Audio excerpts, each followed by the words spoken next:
Hey, this is Christian with Duality of Wrestling. Thanks for coming back to part two of my AEW Forbidden Door 2026 preview.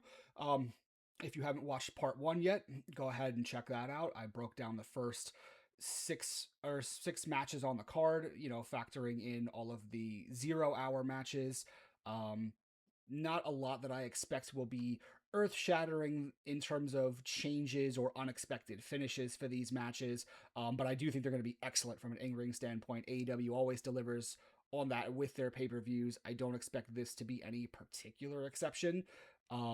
So yeah, if you want to check it out, that's a very, very quick high level synopsis.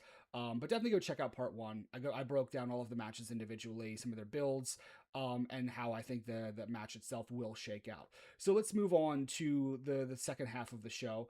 And we're going to start with the AEW Women's World Championship match, which is Tekla going to be defending against Starlight Kid. And let's be very, very honest about what this is. This has been more of a Tekla feud versus Stardom as a promotion than it has against Starlight Kid as a competitor. Starlight Kid is more just the de facto representative of the Stardom promotion here. And I think this is primarily being done because, one, obviously we want to have Stardom represented on Forbidden Door. They obviously have significant history with Tekla, her being fired from Stardom. I understand them doing it this way. Um, I do, however, also think this is a byproduct of the lack of depth of the AEW women's division, especially at the tippy top levels right now. Anybody who is a credible challenger for Tekla's Women's World Championship is either out for the company for whatever reason, be it Tony Storm, be it Willow Nightingale, be it Dr. Britt Baker, assuming she is still technically employed by AEW. I'm not even sure about that anymore. Or they're involved with the Women's Owen Cup, like Mercedes Monet, who we'll get to coming up shortly. So really, there aren't any believable challengers at the moment who aren't also wrapped up in something like, let's say, the TBS Survival of the Fittest, where you have Sheeta, where you have, Statlander, where you have some of your other people who could reasonably and have held the AW Women's World Championship. So that leads us to going outside a little bit and working with someone like Starlight Kid and the Stardom promotion and using the Stardom beef that Tekla has as the main vehicle that's driven this feud.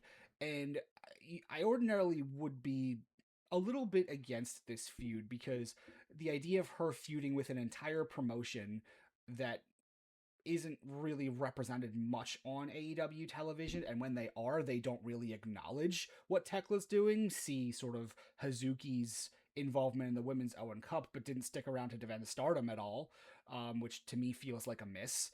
No other Stardom talent showing up also feels like a miss, but this could also be some more of those visa issues that Tony Khan talked about creeping up and causing problems and preventing that on-screen involvement in this feud. So really, this has just been Tekla trash talking Stardom and Starlight Kid making like the briefest of appearances on TV to, sell this feud. But really, this has just been Tekla on a mic in AEW and traveling to Stardom to sell this feud. And I gotta say, to Tekla's credit, she's done a great job. She continues to play the unhinged heel champion role incredibly well. Um, the best way I can describe it, it might be a little bit lazy, but she really gives off Lady Brian Pillman loose cannon vibes, and I'm really, really digging it. We haven't had a great character like that in quite some time, so she's pulling it off exceptionally well and doing so while carrying a women's division that has a real dearth of depth for challengers right now.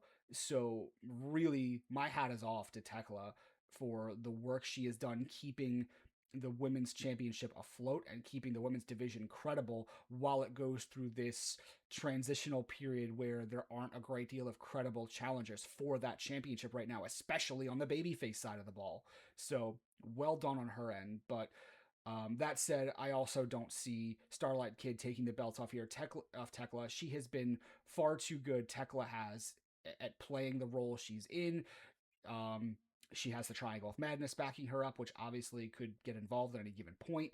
Um, and ordinarily, with the way Tekla has gotten the better of this feud, especially verbally, if this were just a 1v1 no promotional aspects involved feud here. I could see Starlight Kid taking this, but given the fact that she's a stardom talent, the fact that Tekla has just been excellent at carrying AEW through this period, I don't see any reason or rationality for taking the belt off of Tekla here. So this is going to be another retention. I'm sure it'll be a really good in ring match. Um, Tekla is going to take this one home. So give me Tekla to retain the Women's World Championship. That brings us to the final women's match on the card, which is the Women's Owen Hart Cup final, which will pit Mercedes Monet against Maya World. And friends, I have thoughts.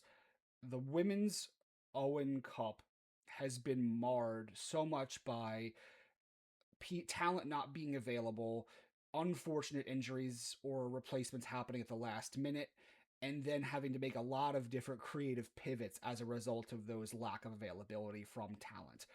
Um, and honestly, I don't love all of the pivots they've done. I will say I understand them. I understand the pivot to going the route of Maya World here. My issue with it is Maya hasn't really been built up enough on TV with notable victories leading into the Owen Cup. Honestly, it was to the point where I didn't understand why you'd have somebody like Maya World in this tournament in the first place, if for no other reason, unless you're talking about someone to just eat pins in round one or maybe round two at best. But she had primarily worked as a tag team wrestler with Heian, except on Ring of Honor TV, which to me doesn't really have bearing on main roster AEW, so I separate those. And if you even look to the very brief history before the Owen bracket, Hazuki, who lost in the first round to Persephone, pinned Maya World clean as a whistle in a match leading up to that. So I don't think that the logic stands here of having Maya World advance to the finals. The where I will give it some grace is she won both of her matches with flash pins, both over Sky Blue and Athena, which if you are going to beat those competitors with somebody of Maya World's current booking stature, that is the way it should be done. It should be done via flash pin. And with Sky Blue, I can accept it. I don't love it because I'm a Sky guy, but I accept it. Now, as far as Athena goes, in watching that match back, the idea that you had Maya World kick out of the O face that has been so well protected from Athena, the Ring of Honor Women's World Champion, who has held that belt for almost what she claims forever, having Maya World kick out of the O face to me is a travesty. I don't mind the idea again of Maya World getting a flash win. I like upset storylines, and that's exactly what they're presenting Maya World as, an upset storyline. So I get it. I don't like this idea that the upset storyline is going to be plot armor that can get around the effectiveness and how well the O face has been booked on Athena's side. So don't love that at all. Um, and I don't love the fact that they're using the unfortunate passing of Maya's brother as a narrative vehicle here as what's fueling her. It does feel a little bit exploitative, especially when you consider the fact that this was not AEW's original plan. As reported, they were originally talking about either Toni Storm or Willow Nightingale being the one to emerge from the Owen brackets to face Tekla or whoever holds the Women's World Championship at All In. So those things in mind, the idea of using the brother as a narrative device feels a little bit insensitive and a little bit icky for me as a fan. I don't love it. And then the last thing I'll say about what they've done with the Women's Owen Hart tournament is, in my view, they have booked themselves into a corner. And it is a corner with no great exit strategies.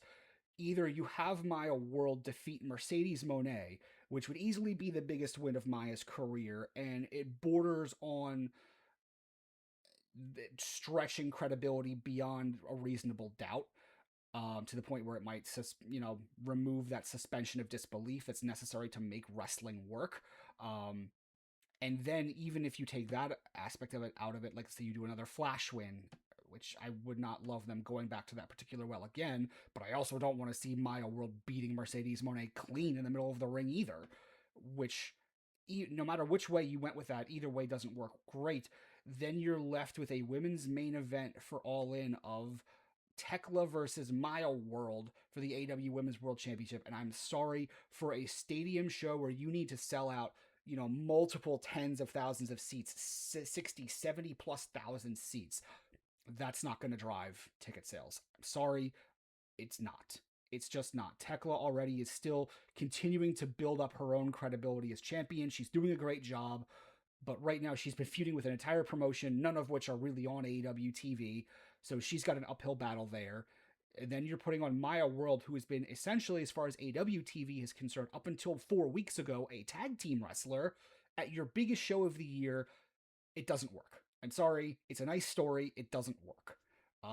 But then the entire alternative to that is, since you had to pivot with Willow out, with Sari being replaced, with Tony Storm out, you had to break, the emergency glass of Mercedes Monet and bring her back what I assume is early. Frankly, I assume she was going to be a surprise reveal at All In, to maybe in the women's casino match, or however you wanted to do it. Maybe after the title match finished up, she'd do a run in to, get a nice crowd pop at your biggest show.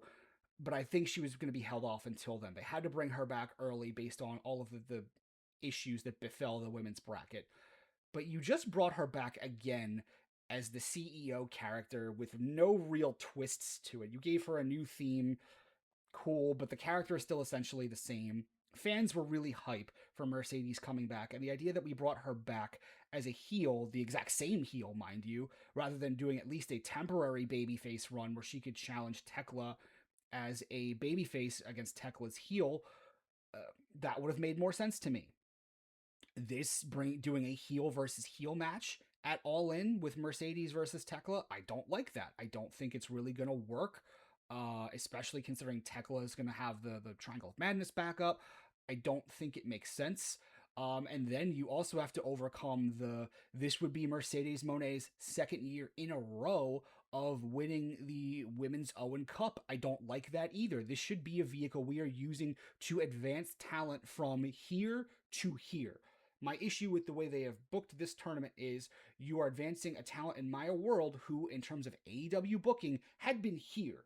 We are vaulting her up here with this booking, and then you're asking us to credibly believe that she moves higher than that, or we're booking Mercedes Monet to stay exactly where she's been. So what is this accomplishing? What are we doing here? Like what is the net gain from the women's Owen here? This has been fraught with problems. I've illustrated a lot of them here, probably more verbosely than I would have wanted to. The matches were all fun. I think this will even be a fun match as well. I loved Mercedes' promo leading up to this, where she said, I'm not your mentor or whatever, I'm your boss, bitch. And that was a really great callback to obviously her previous character, but speaks to who her Mercedes is as a current character. So I don't see any other way here than Mercedes Monet taking this. For all the problems that it comes with, it's the only match that has the gravitas that would fit your biggest show of the year. It's your two biggest current women's names that are available. You put them together at All In because there's really no other option. So give me Mercedes Monet to get the win here. In my mind, we're getting Tekla versus Mercedes at All In. Don't love it. Lots of reasons to not like it, but it's what we're getting. So let's accept it. Let's move on to our last real Forbidden Door esque match of the show, which is Kenny Omega versus New Japan's Zack Sabre Jr. in what's being billed as more of a technical showcase. We've seen this kind of thing happen with Zack Sabre Jr. a few times throughout the All Forbidden Door years. We've seen him face off against Bryan Danielson in the same type of technical classic match. Last year, we saw him against Nigel McGuinness in a similarly booked match, and both of those have been great. Zack Sabre Jr. is very obviously one of the best technical wrestlers in the world today, if not in the last 30 years. Phenomenal talent, and going up against Kenny Omega, who can do that but can also do a lot of other things, is going to be a really fun stylistic contrast. The build, I would say, for them has been pretty good, involving what remains of the Elite versus Zack Sabre's TMDK. It's been fine. I've enjoyed sort of the group beef there. The growing hostility between Zack and Kenny has been fun to watch. Bubble up. Underneath the lid of the cauldron. So I think this will be a great in-ring match against two of the best wrestlers overall, not technical, overall of this generation. So honestly, I don't care who wins. To me makes the most sense that Kenny would take it, considering I do believe they're going to build him up to be involved in whatever happens with the winner of the men's Owen. I could even see he dropped the word redemption in his go home promo, just towards Zack Sabre Jr. So I could see this being a springboard to Kenny doing something significant at a main event level at the redemption pay-per-view. So maybe that's where we get to. But I do think you're going to see Kenny Omega take this. In what's going to be a wonderful match to watch. Let's all just enjoy it. I think it's going to be a great show for both of us to see these two competitors tear it down. Overall, give me Kenny Omega here. Then we have the finals of the men's Owen Hart Cup tournament, which is Will Ospreay versus Swerve Strickland, which has been done so fantastically. And again, it has not had the same kind of obstacles the women's bracket has, so it is hard for me to give a fair apples to apples comparison between what's gone on the men's and women's brackets.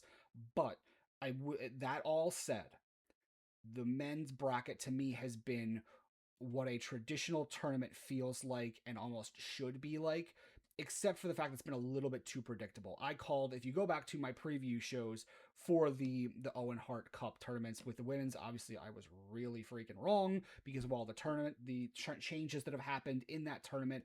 I'll own that. I can't predict that stuff, but I will own being wrong in it. That said, I called this finals a mile away. I think most discerning fans called this finals a mile away.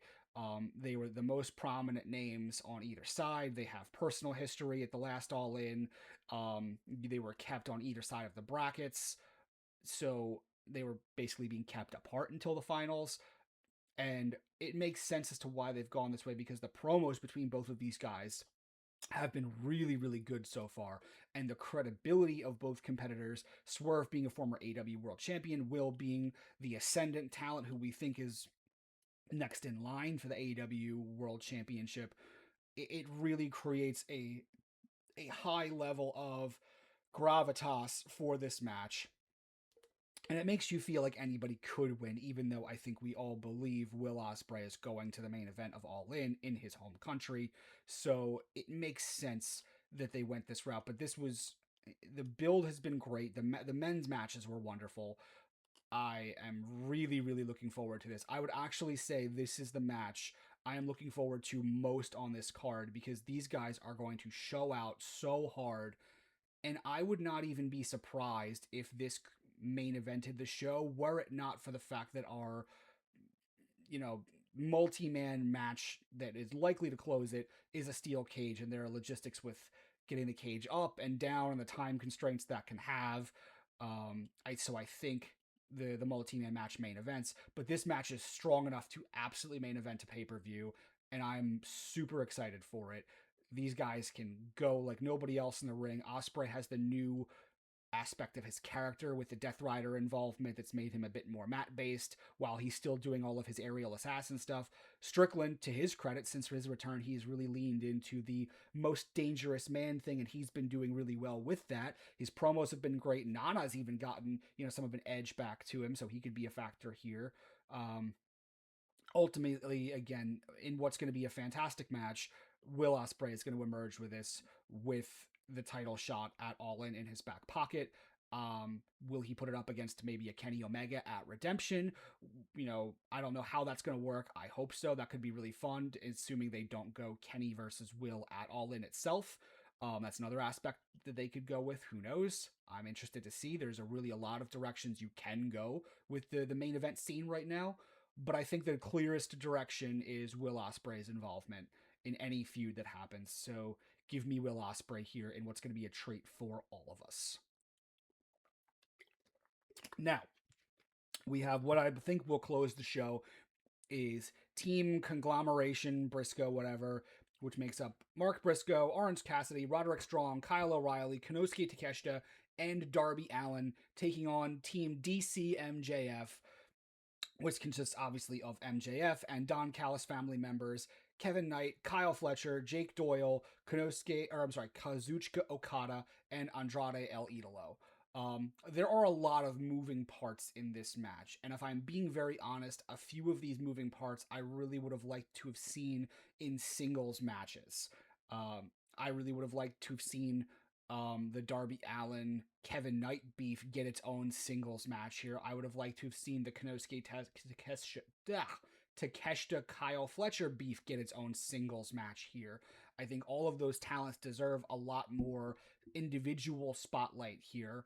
Um, and then finally, and obviously the MJF Andrade beef continues unabated, and that's obviously leading to a title match here sooner than later. My biggest gripe with this, and people love him as a babyface. I know even casual fans I know and who talk to me love this guy as a babyface. I don't like Mark Briscoe as a world championship contender, especially one who is doing a pay per view level program feud with a guy the caliber of MJF. I'm sorry, I don't see it. Briscoe in the ring is very good. I don't want to take anything away from him. I don't really care for the character. Um, I understand the feud. I just would have preferred this maybe be more of a TV program feud rather than a one that could span at least one, if not potentially multiple pay-per-views, given the stipulation here that if Briscoe's conglomeration team is able to emerge victorious here, Briscoe gets an AEW title shot at MJF. We don't know if that's going to be on Dynamite. We don't know if that's going to be held out till Redemption, which means that we're going to give Mark Briscoe the main event spot in potentially two pay per views. If as hot as AEW is right now and how deep their main event scene right now is between Fletcher, Okada, Andrade, MJF, Kenny, Will, Swerve, all of those guys, we're giving a main event pay per view world championship program potentially twice to Mark Briscoe. What are we doing? This is I I don't like it. He doesn't strike me as a main event level talent, which has been MJF's point all throughout his promos. And the defining trait of a great heel is one who, while being a heel, speaks truths that are not easy to be refuted. And while MJF is doing amazing heel work here, it's also very true that it is hard to refute his claims that Mark Briscoe is not a world championship contender. Now, in fairness, you could have said the same thing about Darby Allin prior to Darby Allin winning the world championship from MJF a month or two ago. That said, Darby is a staple and a figurehead of AEW. He's one of the original four pillars. The guy has really, busted his ass, paid his dues, and earned his time in the spotlight. And I'll have to do a video retrospective on Darby's title run at some point. But if there was ever any doubt about Darby's legitimacy as an AEW World Championship contender, he silenced all of that after winning it by putting on such a great reign and run as AEW World Champion that I never heard those criticisms again. They stopped happening with good reason. He did such a great job with that. He permanently elevated himself to me to the main event world championship credible talent level. Mark Briscoe hasn't done that. And I don't think his character is anywhere near as interesting as Darby Allin's. I don't think he just is good a guy that should be at that tier. So all of that said, I see no reason why. I mean, the only reason I can think of that Briscoe's team doesn't, get the win here is there's obviously a lot of infighting within Team DCMJF. You have the issues with Andrade and MJF percolating heavy, like hotter than ever. You have issues between Kyle Fletcher and Kevin Knight that have sprung up. But overall, to me, the giveaway here is you have Jake Doyle involved in this match. And Doyle, if you look at the rest of the DC MJF talent that is in this match, Doyle is the only one who doesn't fit from a longevity and tier level standpoint. He is not at the level of guys who have won singles championships like Okada, Fletcher, Knight, all of those guys in the DC MJF team that are making this roster up. Doyle, to me, is the one of these things is not like the other, which to me says he's there to eat a pin, which means to me, Team Briscoe wins this match. Now, I can only hope that this moves to a TV resolution where we get the MJF versus Mark Briscoe championship match on a Dynamite, maybe Beach Break or something along those lines. But I don't want to see it at Redemption. I just don't. Give me MJF versus Andrade. Give me MJF versus Kenny. Give me MJF versus Kyle Fletcher. Give me MJF versus Kevin Knight, which is, a title shot's been promised to Kevin Knight, for being involved in this match. So give me that instead. Even give me a 3-way with Knight versus Briscoe versus MJF. Give me a 4-way throwing in Andrade. Just don't give me MJF versus Mark Briscoe one-on-one as a pay-per-view main event. Respectfully, I don't want it. Thank you. I will keep my receipt. I don't want it. Thank you. So that wraps up my thoughts on AEW Forbidden Door 2026. Let me know in the comments what your thoughts are. How do you feel about a lot of these matches that obviously are going to look really interesting on paper, that may have had some odd builds? What are you most looking forward to? What are you least looking forward to? And what surprises do you think may come up? Obviously, AEW is usually great for surprises. Is this an area where we could potentially, I don't know, see a Jay White return, given the NJPW connections? Are there other returns on the horizon? Maybe an Adam Cole, if he was ever cleared. I know he popped up recently on, I think it was a gaming Twitch stream, so maybe we'll get lucky and Adam Cole's moving it off in the right direction. We can get him back on television. Or is there other talent I'm missing that could, pop back up here? Maybe Willow Nightingale's healthy enough to show back up. I don't know. Let me know in the comments what you think, what you're most looking forward to, least looking forward to, and what, surprises you think may come up. Again, thank you so much for stopping by to watch both parts of this. I'm really looking forward to this show, and I'm really happy, you came along with me for this ride to discuss it. Let's enjoy the pay-per-view, and I will be back this week to break down the aftermath of what happened at Forbidden Door 2026. For right now, again, thank you for watching Duality of Wrestling. I am Christian, and I will see you after the pay-per-view. Have a good one, guys.